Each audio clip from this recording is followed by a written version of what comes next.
Olá, gente, bom dia. Vamos fazer uma revisão sobre a nossa aula sobre reforma religiosa, tá certo? Então, o professor chamou a atenção para vocês na aula sobre a palavra reforma, não é mesmo? A palavra reforma, ela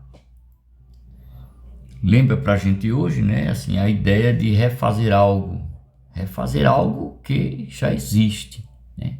É preciso fazer uns ajustes, como por exemplo, em casa, né? O pai ou a mãe faz, olha, a gente precisa fazer uma reforma, né, na casa. Então não vai derrubar a casa e fazê-la de novo, não, não é isso. Vai reformar, ou seja, existe cômodos daquela casa que precisa de ajustes. Então essa é a ideia de Lutero. Inicialmente ele vai pensar justamente na questão de voltar a igreja, né, lá no seu início, né, ou seja, aonde o comportamento era baseado, né, no Santo Evangelho, na palavra de Deus, ou seja, a palavra de Deus, a base da vida, né, dos cristãos. No caso de Lutero, ele é monge, professor da universidade, né? Então ele, como monge, ele tem uma vida na qual é totalmente baseada no Santo Evangelho, né? A palavra de Deus é a base ali do monge para que ele viva uma vida de oração, de renúncias, né? Renúncia dos seus interesses, né? Abrir mão dos seus interesses para viver uma vida então religiosa. Ele então, com essa vivência, ele percebe que a igreja está então, ou seja, saindo desta linha, né? Dessa vivência, desta caminhada que deveria ter como base principal a palavra de Deus, o Santo Evangelho. Então ele vai aqui, só para vocês verem aqui, ele vai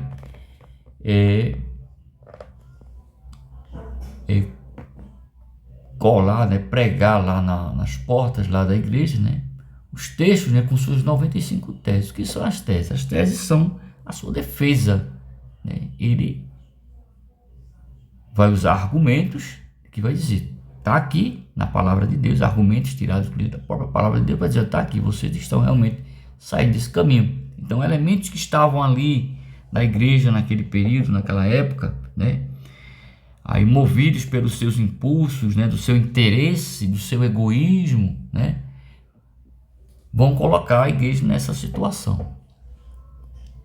Então, por causa disso, ele foi excomungado pelo Papa em 1521 e banido pelo imperador do Sacro Império Romano Germânico, Carlos V.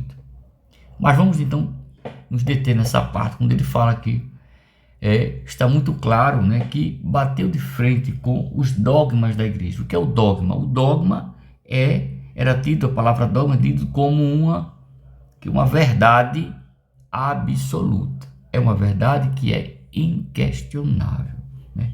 Não dá para questionar essa ideia, essa verdade. Questionar a ideia era dizer que aquilo poderia ser então uma mentira. E a igreja então não aceita. Daí o motivo pelo qual Lutero vai ser excomungado. Em relação aí ao Sacro Império Romano Germânico, a gente vai ver que o imperador já fica, vamos dizer assim, de orelha em pé, né? Essa movimentação toda, esse questionamento todo, poderia então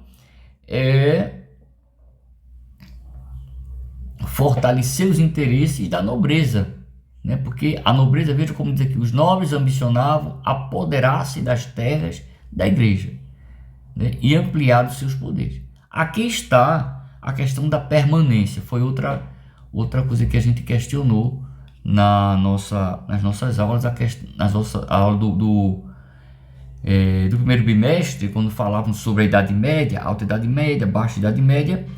No finalzinho a gente viu que tem lá um temazinho que é rupturas e permanência, ou seja, é aquilo que rompeu, mas há elementos da Idade Média que vão permanecer, e até hoje, né? Porque nós vemos hoje o quê? A questão, por exemplo, do pedágio.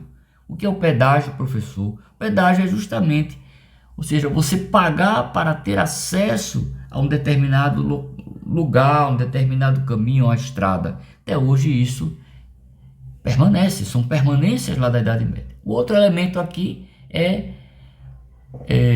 essa relação, né, de ter a terra, ter poder. Isso é coisa, mentalidade da Idade Média, e que na Idade Moderna está bem claro aqui sua permanência, porque os nobres, eles ambicionam, eles desejam apoderar-se das terras da igreja. Para quê?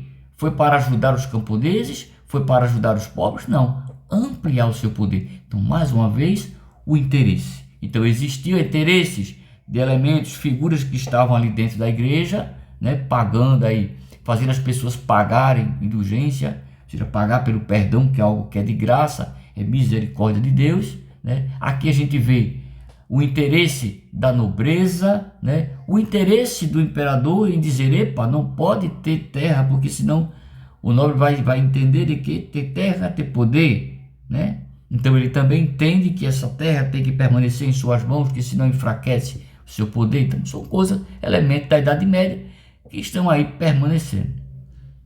Um outro elemento aqui interessante é a questão dos camponeses, né? Eles desejavam escapar das obrigações feudais. Entre elas, quais são essas? O dízimo, ou seja, é algo que lá no feudalismo é algo que permanece hoje ainda nas igrejas, a questão do pagamento do dízimo. Vejam que são permanentes. Vamos lá. Então, o imperador do Sacro Império Romano Germânico contrapôs-se aos reformistas, pois julgavam que o luteranismo poderia fortalecer setores da nobreza que se opunham ao poder imperial.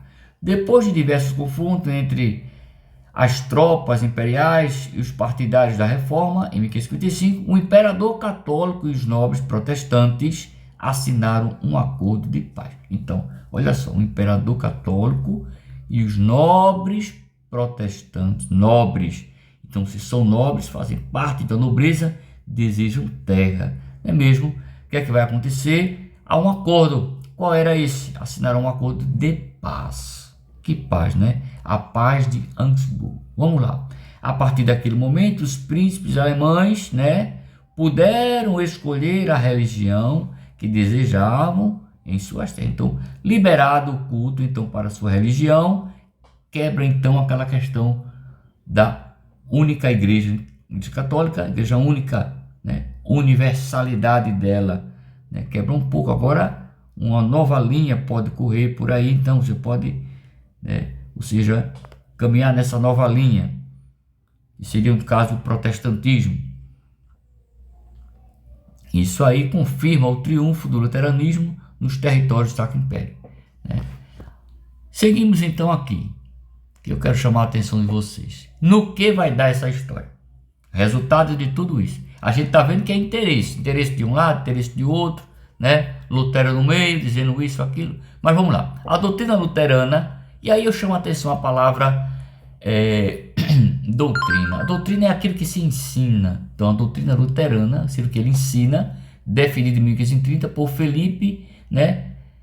Discípulo de Lutero, ou seja, ele é seguidor dos ensinamentos de Lutero. Quando diz discípulo de Lutero, ou seja, ele aprende com Lutero. Daí a palavra doutrina começa no texto, para dizer que Lutero ensinou e alguém aprendeu, né? Então, assumiu algumas concepções de Santo Agostinho. Quem é Santo Agostinho? Ou seja, ele vai pegar bases aqui de conhecimentos lá na fonte, a fonte lá no conhecimento da Igreja Católica, de Santo, os escritos de Santo Agostinho, né?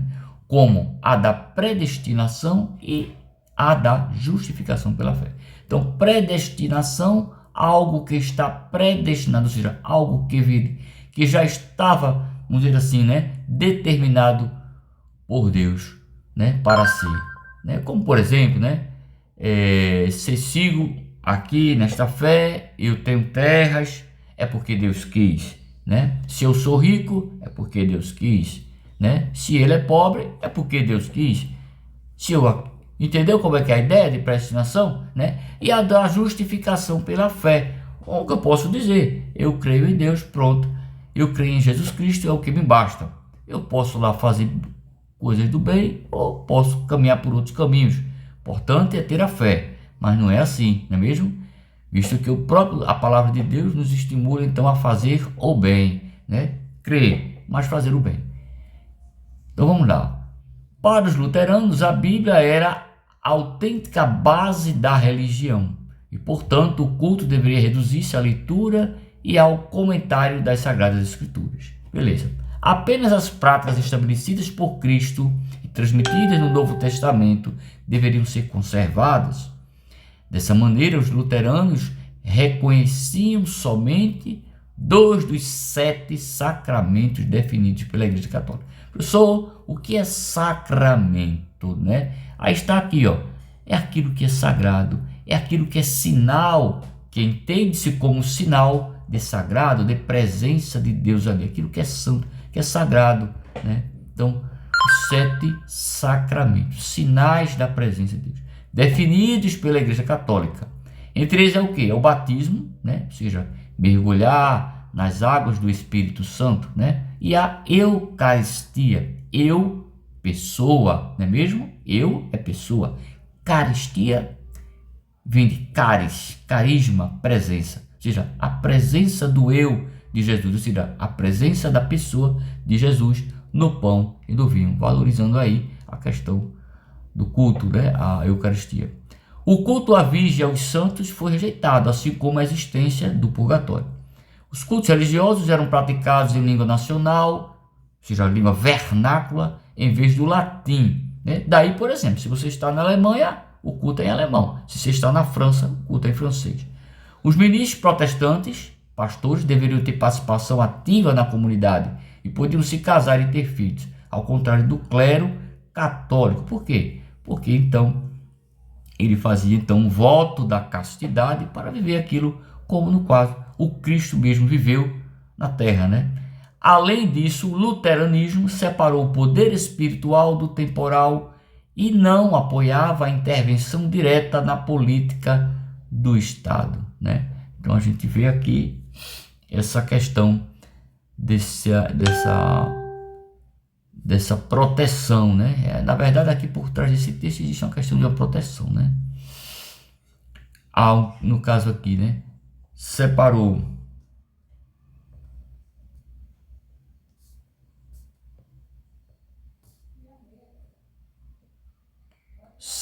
no caso aqui, né, o poder espiritual do temporal, aquilo que está no tempo, né, e não apoiava a intervenção direta na política do Estado. Ele não apoiava essa intervenção, né, direta na política do Estado, ou seja, há uma separação igreja-estado, né? Aqui. O movimento reformista nos territórios alemães desdobrou-se em outros conflitos. Veja que começa a confusão. Por quê? Por causa do interesse. Então, Thomas Müntzer, 1495, discípulo de Lutero, ou seja, segue a doutrina luterana, passou a liderar um grupo religioso formado por camponeses. Ou seja, não é mais um grupo formado por nobres, é um grupo formado por camponeses. É aquele que é pobre, aquele que mal tem o que comer e que só tem o que comer se plantar. E planta e espera que dê, porque se vier a seca, não tem, é fome. Então, é esse grupo que agora vai se contrapor a algumas coisas. Um grupo protestante, né, conhecido como os anabatistas. Ana contra, batista vem de batismo, ou seja, contra aquele batismo que se batizava desde criança. Eles pregavam que os fiéis deveriam ser batizados outra vez, ou seja, são rebatizadores, né? Eu batizo, mas batizo novo, né, na idade adulta. Também reivindicavam algo que não agradava aos nobres. O que é que eles reivindicavam? Que os nobres ficaram aí, né, de cabelo em pé, né? A divisão das terras da igreja entre os mais pobres. A gente viu que a nobreza desejava essas terras. Então agora se diz, ó, essas terras aí que a igreja está, vamos dar para os pobres, vamos dar para os camponeses, né? E a nobreza aí, não, a nobreza também, que segue Lutero, que também é protestante, agora entra em conflito com outro grupo protestante. Ou seja, é a própria igreja, a nova linha que eu posso dizer, corrigindo aqui, a nova linha, né, o protestantismo, que se divide, né, um grupo e outro grupo, né? Lutero, que contava com o apoio dos nobres, aí um detalhe aqui, né? Lutero, que contava com o apoio da nobreza. Lutero, ele quer a nobreza, né? Eles estão aí, vamos dizer que associados, né? O interesse dele com o interesse da nobreza. Você acha que Lutero vai ficar a favor ou contra a nobreza? Claro que ele vai ficar a favor da nobreza e vai ser contra quem? Contra os anabatistas, os camponeses. E olha só, o que vai dar essa história? Lutero, que contava com o apoio dos nobres, acusou os anabatistas de radicais e incentivou os nobres a reprimir o movimento, o que resultou na morte de mais de 100 mil camponeses. Vejam só no que deu o fim dessa história. 100 mil camponeses, 100 mil vidas foram assassinados, morreram, né? Por essa questão, porque eles reivindicavam que aquelas terras, os anabatistas, fosse dividida, né? Dividida pelos pobres. E isso, né, vai de acordo, vai em desacordo àquilo que a palavra de Deus prega, não é mesmo? Então, olha, no início lá a gente vê, reivindica que está contra a palavra, agora vai de contra a própria palavra, não é mesmo? E sobrou para quem? Sobrou aí para o pobre camponês, tá certo? Então tá aqui essa revisãozinha, vocês respondam as questões, ok?